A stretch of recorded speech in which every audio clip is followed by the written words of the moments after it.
can everybody hear me? You guys are probably worried at the beginning whether or not you're in the right class. If you're here for local investigations with the regional Nexus related to the Crime Analysis Center, you are in fact in the right class. This is not a hard labor class.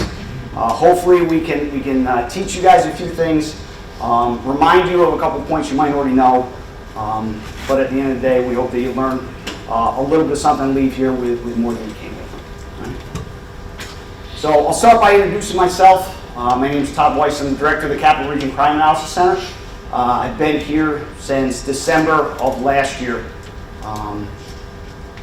Prior to starting with the Capital Region, I worked for the Town Colony Police Department for about 23 years. Held a multitude of different roles there, from patrols through detectives, detective sergeant, and then lieutenant. Spent a lot of time with CAD and RMS. During my time at Colony PD, which if you don't know, that agency is about 115 officers. We have enough resources to make us competent, but not as many resources as we realistically need. And during my time there, the Capital Region Crime Analysis Center was really growing. And it was through that growth and through our utilization of the center that I got a huge appreciation for what they could do for my agency as an end user. And to be honest with you, when I came into the job, I thought I knew everything about what they had to offer. But what I found out immediately was that I did not even know the tip of the iceberg. And there was so much more that our agency could have used and can continue to use that would help on outcomes for their cases. So with that, my name is Ryan Marr. I'm the assistant director at the CAC. On the flip side from Todd, I've been with the Crime Analysis Center my entire career. I've been there since 2015. Hired as a crime analyst, I started working for the first couple of years, primarily parole-related responsibilities and gang work. Fortunate enough to kind of come in at a good time in 2015, 2016, which was kind of in line with the onset of our real-time crime services. So we'll kind of get into a little bit about the background of our program and kind of where we stand now. But essentially in that time, when we expanded into real-time crime, we started prioritizing getting access to partner agencies' data and technology and LPRs and cameras, and really using that proactively to identify cases and proactively kind of engage with our partner agencies, investigators, patrolmen alike. In 2019, I became a supervisor. IT coordination and real-time crime services were kind of my responsibilities primarily, and then assistant director last summer. So fortunate enough to kind of be here for a lot of the growth over the last 9 years, and we'll kind of give you the rest of it from there. So now that you guys know a little bit about us, we want to make sure that we know who our audience is. So I'll obviously a lot of friendly faces here because I see half my staff sitting over around this corner. But in addition to that, and I apologize, I pace, so just get used to it. You guys, you are not safe if you're in the middle here. How many crime analysts are here? And is there any crime analysts that are outside of our network, or everybody inside the network? How many law enforcement within the state? Any law enforcement outside the state of New York? And then, other than what we just mentioned, all right, what do we got? PCJS? PCJS? Oh. Other directors. All right. So, friendly faces, not so friendly faces. Got it. All right. All right. So I think that there's a little bit of something for everybody to learn in this presentation. First and foremost, we want to make sure that you understand exactly what resources are available to you. And what we're going to do is we're going to break this down into our people, our technology, our partnerships, and our data. All right? And we want to make sure that at the end of the day, when you leave, you know how to leverage that if you're on law enforcement, or how we can leverage it on your behalf. The other thing we hope you guys can leave here with, and particularly for the law enforcement in the room, is that after you get an understanding of what we have access to and how you can take advantage of it, that you leave here with a couple of cases in your head that you may think to yourself, you know what, if I reach out to either the Capital Region Crime Analysis Center or a crime analysis center within my own area, that case may be able to be furthered. It may be a little bit bigger than that individual shoplifting or that one single over-the-counter medication theft. More and more every day, and as the years have gone on throughout my own career and as Todd's gone over here, we realize that that one individual case is not always that, right? It's not always that one individual shoplifting. It is oftentimes connected to a group of common actors that may be operating in other parts of the state, other regions of the state, or other jurisdictions in your own area that may have that critical piece of information that you need to close your own case. So that being said, this is going to start with our people. All right, and you can see that we have a really young group of individuals that work here that have a lot of experience though. Oh, no, that's wrong. That's from our senior services tour we had the other day. This is actually our real staff. This is our real, sorry about that. I got them confused, I apologize. That was a mistake. All right, so this is our real staff. And we start with our people because they are the most important part of the entire puzzle.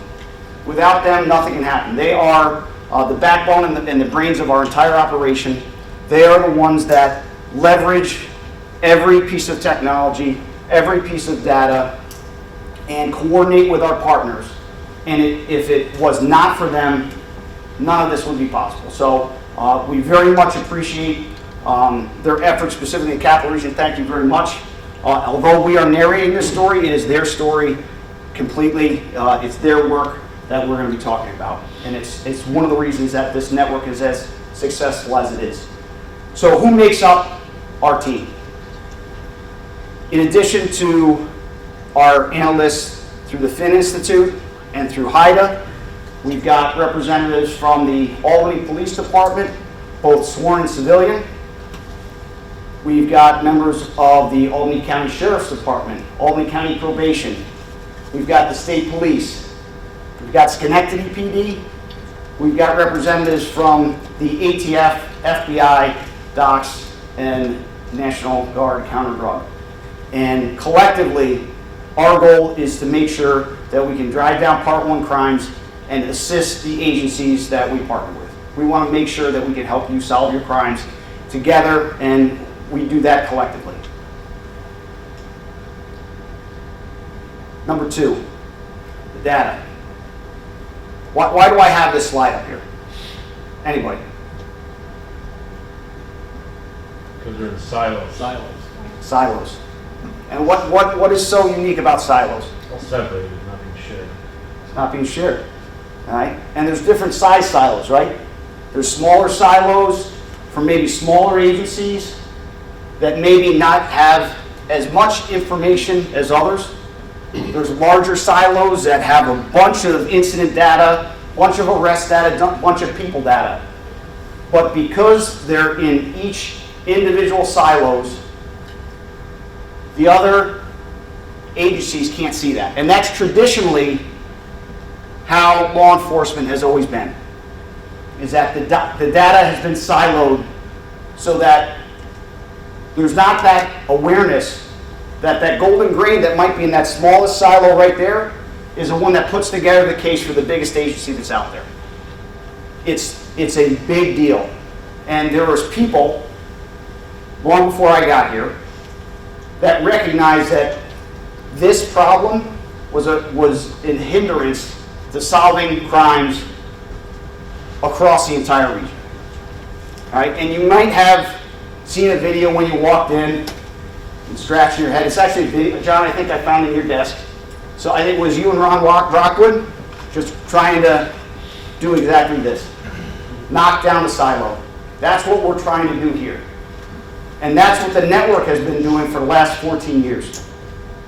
Because when those silos are stood up, all it is a hindrance to what we're trying to do together. So the network in general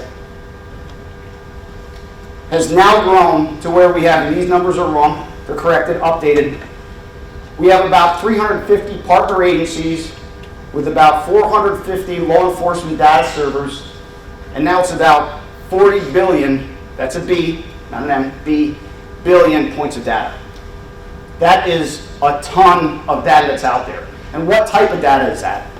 That's data from police RMSs, that's CAD, potentially LPR license plate readers, tracks, you guys are aware that tracks, UTTs, MV104As, accident reports, tying people to vehicles. What that data does, and the connections that we've made by partnering with different agencies, is we have the ability to look through and search a name to see if that name was in a different silo, if that phone number was in a different silo, if that vehicle was in a different silo, and share that across the entire network. How do we do that? We do that through what is called a federated search tool. All right? And that federated search tool, for us, it's FDA or DIG. All right?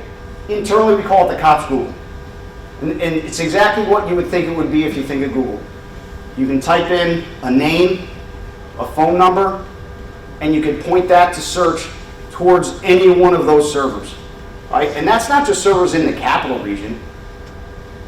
We can search all the 11 counties and agencies that we partner with there, but you can also point it across the state. So you can really have a good understanding of the totality of someone's interaction with law enforcement throughout the entire state of New York. It is very, very impressive, and it really turns the information from other agencies into actionable information during criminal investigations. How much data are we talking about here? Map on the right here, COPS Google access. This is what's connected to that federated search tool, right? The darker the yellow, the more connections we are to agencies as compared to the Part 1 data, right? So if it's darker yellow, it's about 80 to 100% in those counties. And that's quite a bit. We've got a pretty good reach there. But that's not the only access we have to RMS data. In addition, we've got front-end access from agencies. All right, that front-end agency, the front-end data, or essentially the same access that an officer may have at their own agency.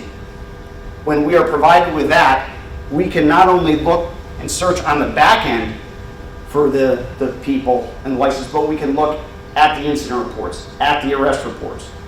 And right now in the capital region, we have about 82% of all of the agencies, all the Part 1 crimes that occur within our 11 counties. So how do we leverage that? How do we leverage that front-end access and that FDA access?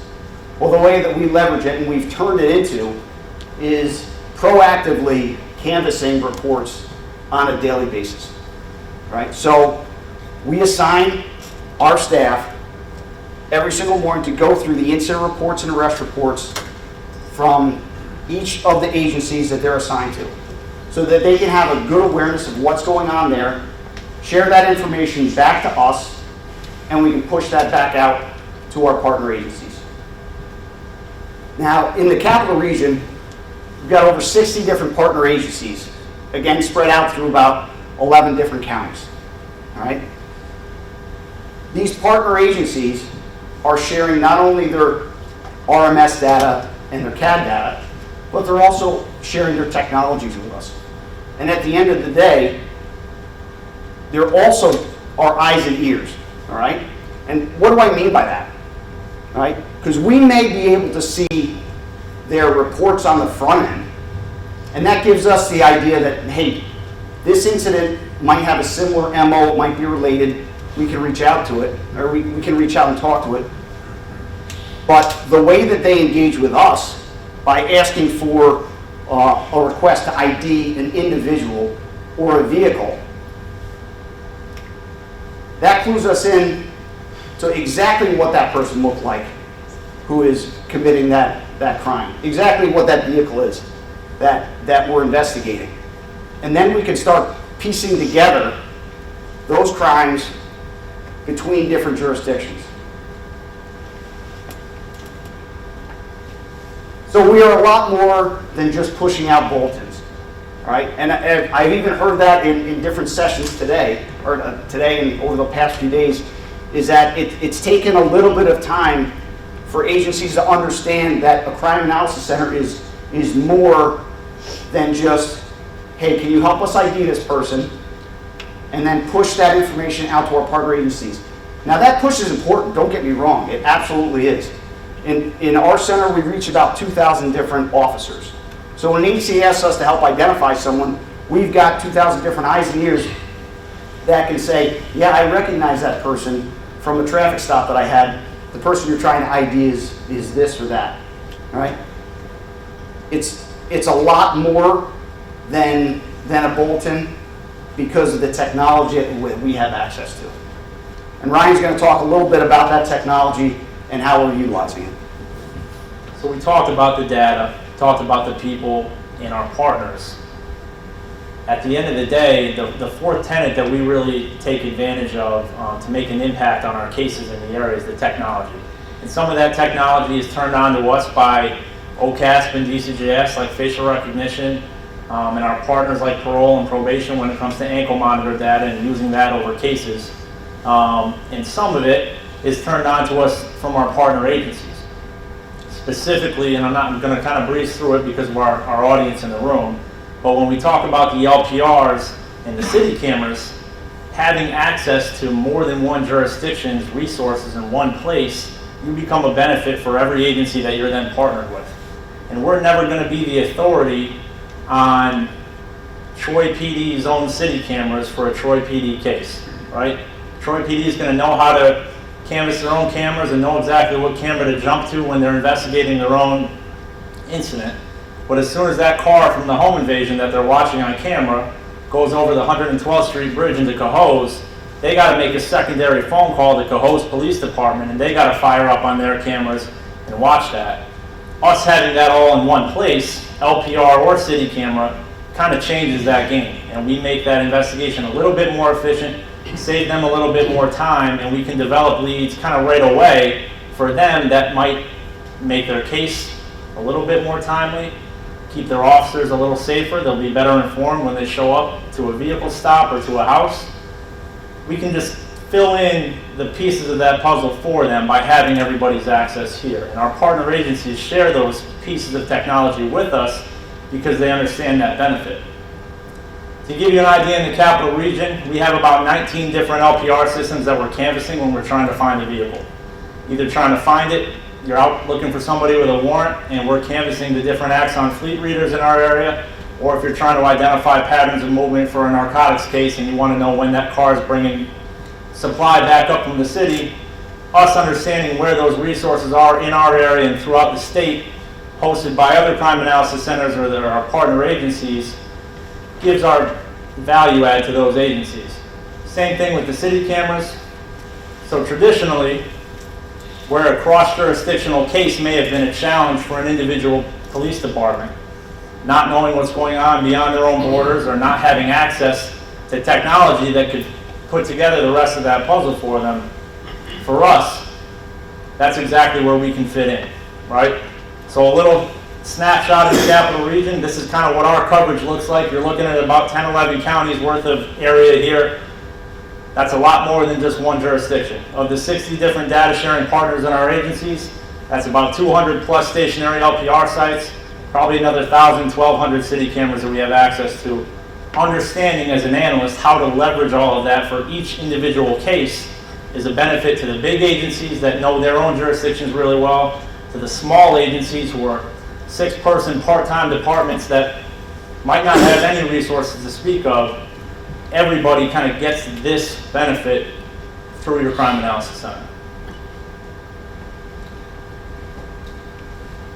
So really, at the end of the day, those 4 tenets that we talked about, while individually they can help your agency, when we put them all together and they're working efficiently, it has a synergistic effect that takes your cases to the next level. it really is a good opportunity for you to really see the full scope of what either an individual's criminal activity is, or if it's related to something that might go beyond your borders, our regional borders, and across the state. And we're going to talk about that right now in a specific example that we investigated here in the Capital Region. So I'll apologize for some redundancy if a lot of you guys in the room are already going to be aware, but for anybody who might not be familiar, felony lane gang, organized crime group out of Florida, typically involving Haitian organized crime. Recruiters from that area will identify vulnerable women, recruit them at homeless shelters, city missions, halfway houses, you name it. They'll bring them to different areas of the country. The males and the recruiters will commit smash and grab theft from motor vehicles, usually at a park or at a hospital or at a YMCA, a gym parking lot, somewhere where a woman is likely to have left her purse in her car. They'll target that purse, they'll steal the checkbooks, the IDs, the credit cards from that purse with the intention of using those ID documents to commit fraudulent withdrawals with their information at local banking institutions. So, has anybody in the room, law enforcement, dealt with felony lane gang cases before? Where are you from? Can you give us a little bit of context as to your case?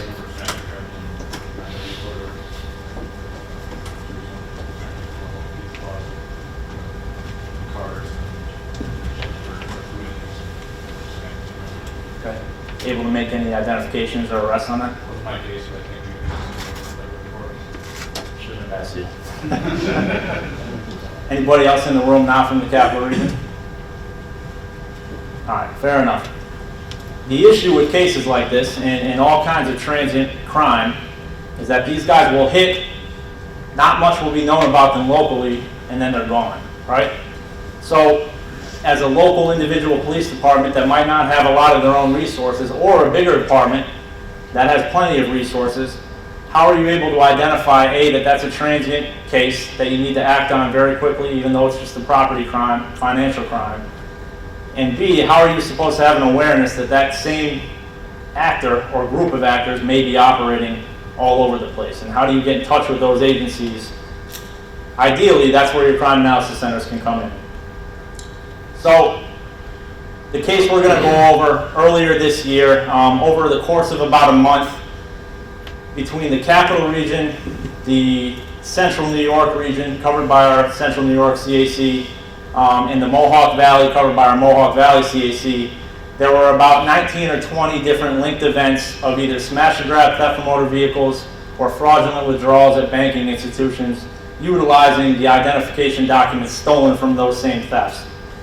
So we had about 19 different incidents during that time, kind of lay some of the timeline and the groundwork for what went into this case, what we knew at the time, what we didn't know at the time.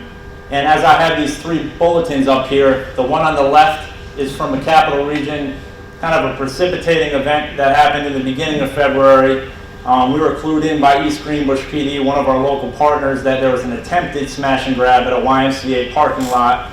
Black male suspect smashed into a car and then got confronted by a victim, took off from the scene.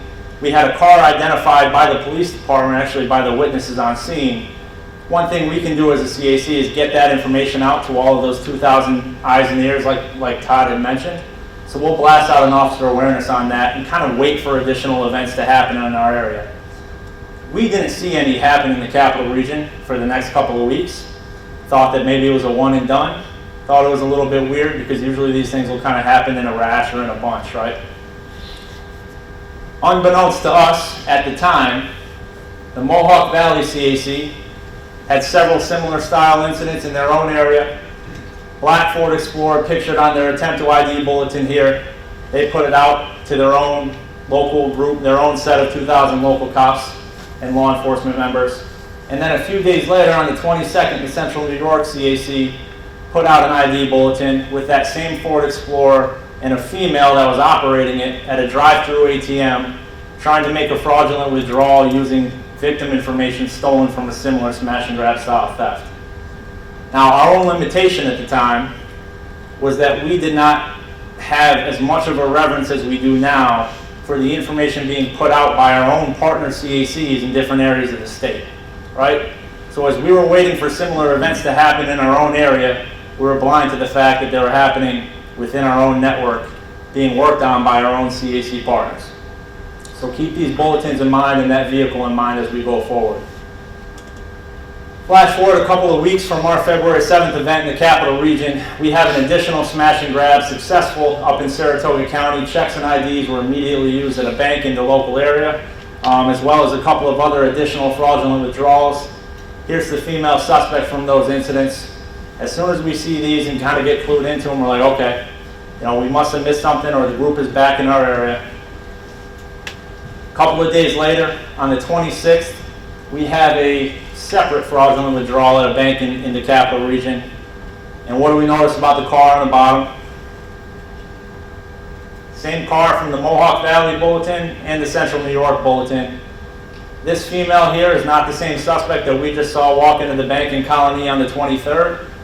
So we know there's a crew of felony land gang active in the area, and not just in our area, but likely all over the region. The identification documents she used were stolen from the Mohawk Valley thefts earlier in the month, and again, that suspect vehicle appeared to be the same.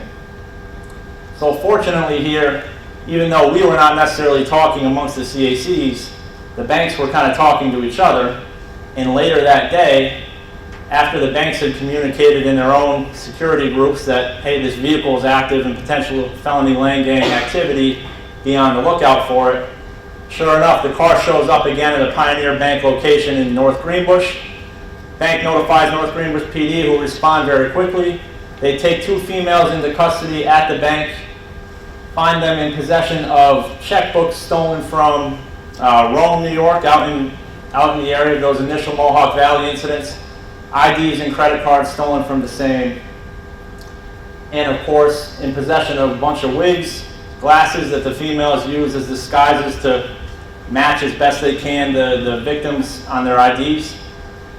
And then of course there's our car, right? So they end up getting stopped in that vehicle that was on both of those postings and in that same linked event earlier in the Capital Region, earlier that same morning. So North Greenbush, in turn, interviews these females. They tell them, yeah, we met up with these guys in Florida. They recruited us down there. They brought us up, drove us up to Albany. We were staying at a hotel. We don't know exactly where we were staying. We're communicating with one suspect. We committed several fraudulent withdrawals at banks in the area. We don't know exactly where they were. North Greenbush charges them for their case, kicks them, and gives them a courtesy transport back to the city mission in Albany. So, for all intents and purposes, North Greenbush PD is done, right? Because their case is done. It's a one-off. It's processed.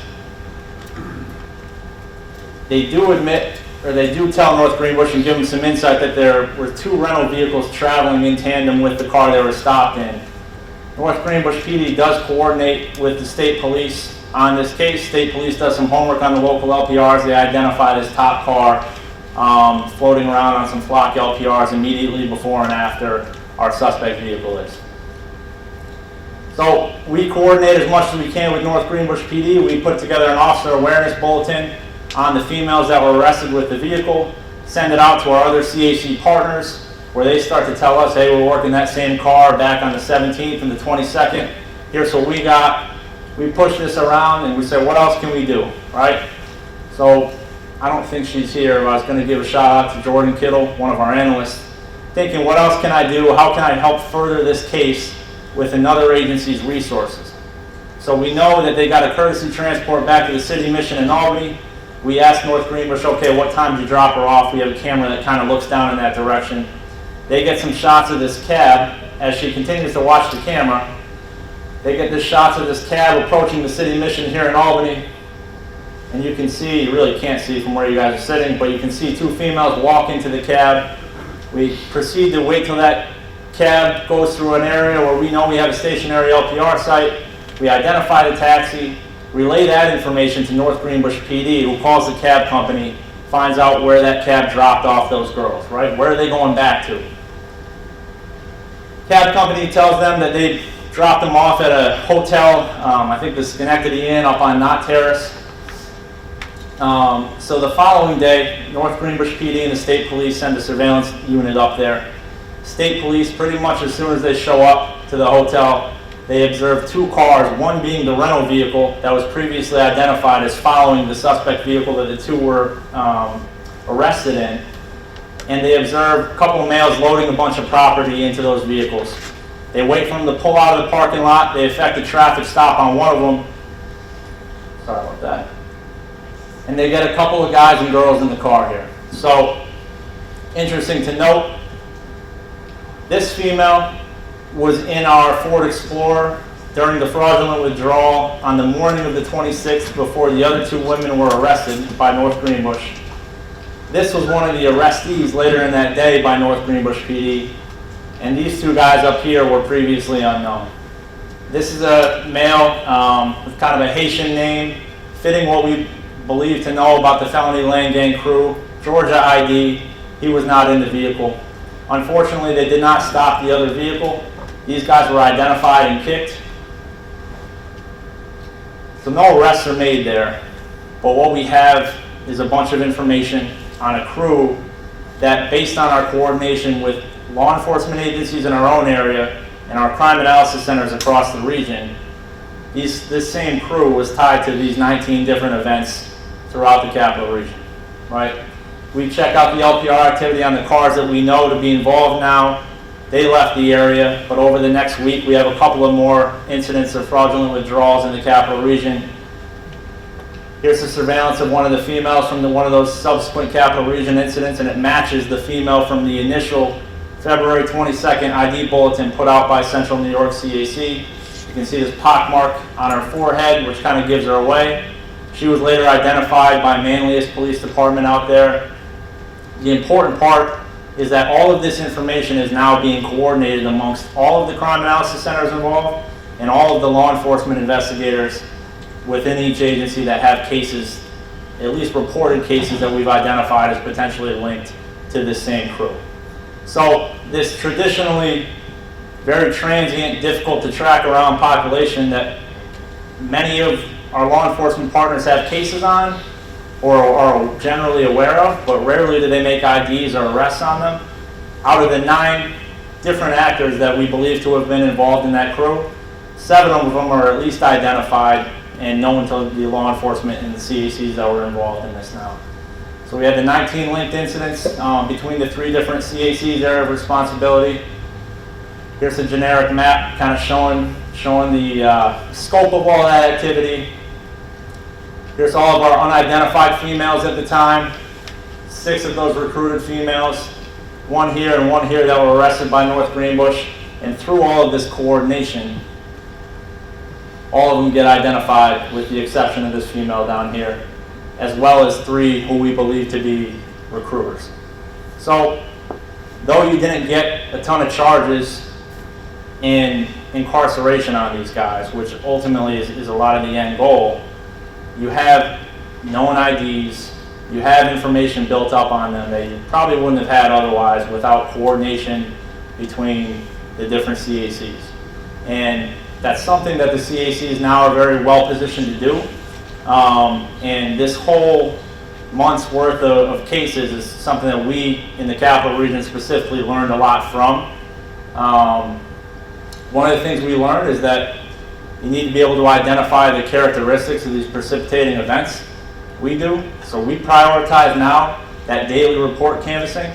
And all these guys from our center that are sitting back here every morning, they go through every single one of our partner agencies' front-end RMS.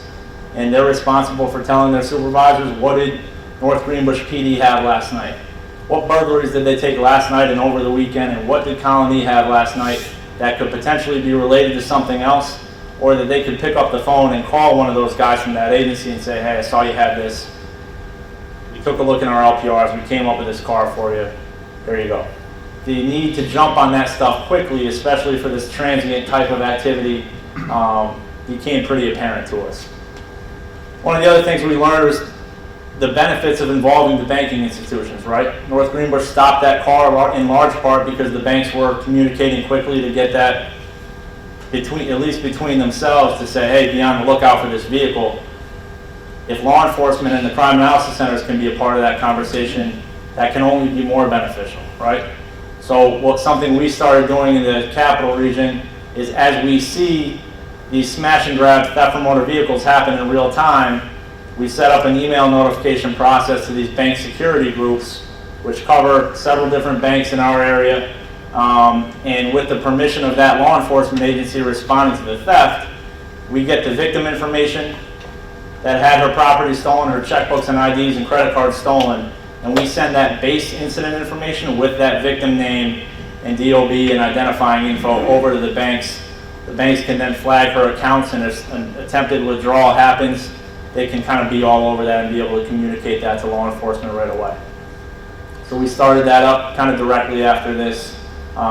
We've had seen a lot of benefits from it. Not only do we send them information, but we get a lot of information from them that maybe hasn't yet been reported to law enforcement, but is going to. Kind of get a head start on all kinds of check fraud, financial crime that I know in all of our areas of responsibility we're seeing more and more of now.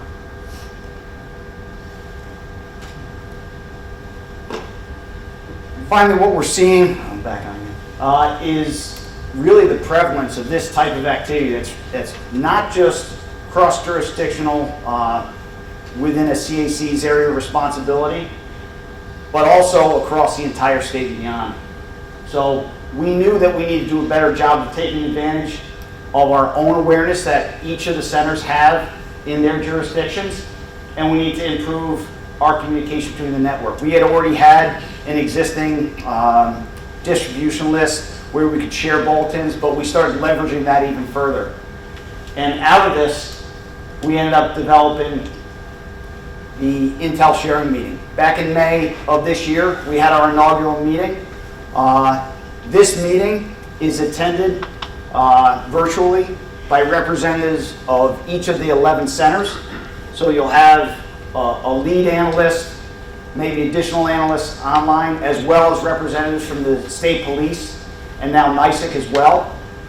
And the goal of this meeting is to share information that we previously believed may just be an isolated incident, and putting it out there to the other centers, and immediately we're recognizing that there is activity that is happening not just in adjoining CACs, but across the state.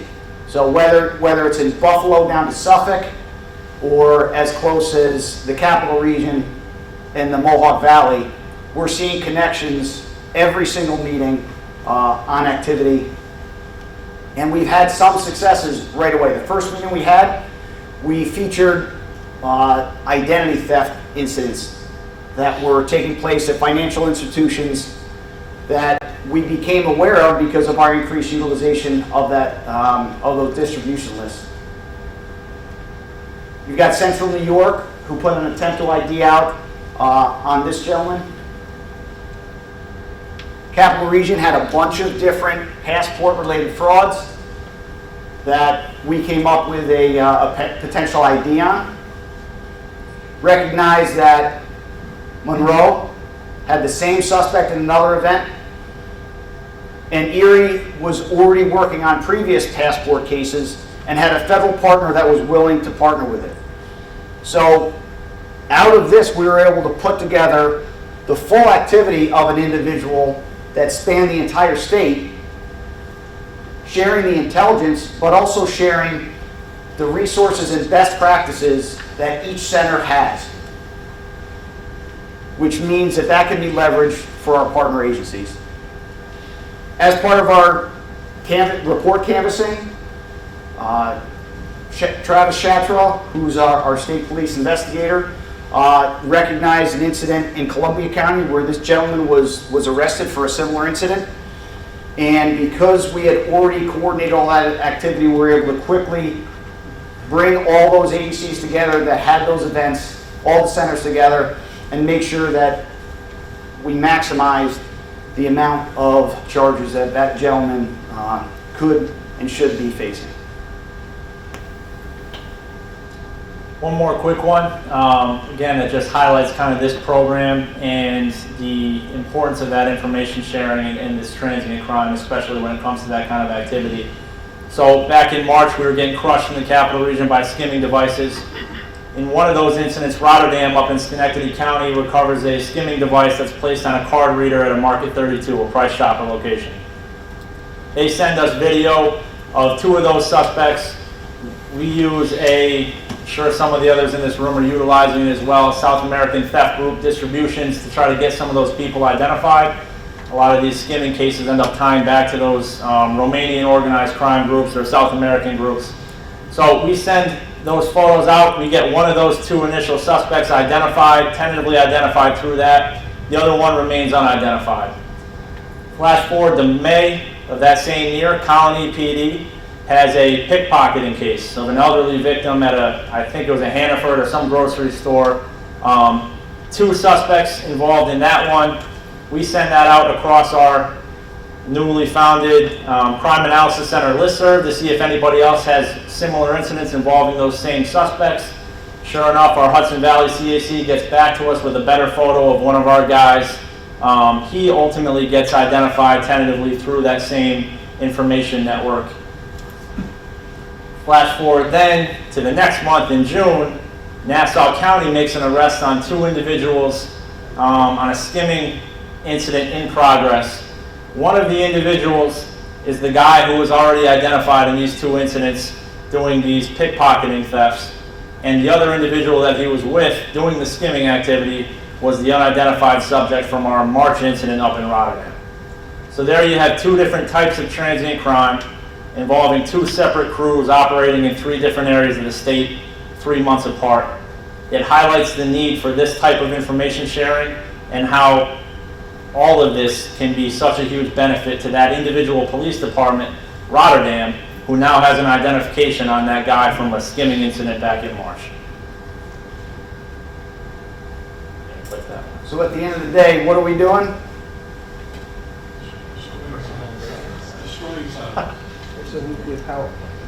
There we go. You know, I love it. We're silo busting. That's what we're doing. We're silo busting. All right, anyway. So, most of you guys are already familiar with this. If you're not, there's an opportunity to get the contact information for the Crime Analysis Center that's closest to you. I would highly encourage you, if you're in law enforcement, to visit the center that you represent, or that is partnered with you, that you are partnered with. I can guarantee you that you are going to learn something more about what they can do for you, and together you guys are going to become better partners. We very much encourage that. We're going to continue to obviously take care of our intel sharing across the network and try to help serve our partners that much better. With that, thank you very much for your time. If you have any questions, turn it back over to you guys.